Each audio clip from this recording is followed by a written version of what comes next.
Na mga crossship mga lods, dalay ko na nga itong bayo na Diyos. Pakita lang ko sa inyo mga crossship mga lods na akong asawa nagmasa kay amo magunang ibutang karon diri sa kano sa flooring.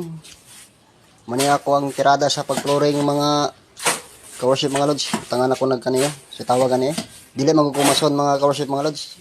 Pero masunurin ko. Masunurin sa asawa. Samot akong asawa, masunurin sa akin. Ambot ni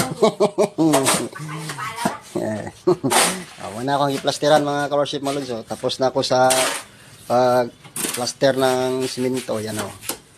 Tapos, pagkatapos na magmasa ng asawa ko, dyan namin ang ilagay yan sa flooring na yan. Yan. Yan o.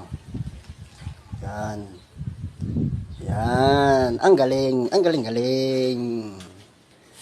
Ay! Yan lang mga ka-worship. God bless everyone. Goodbye.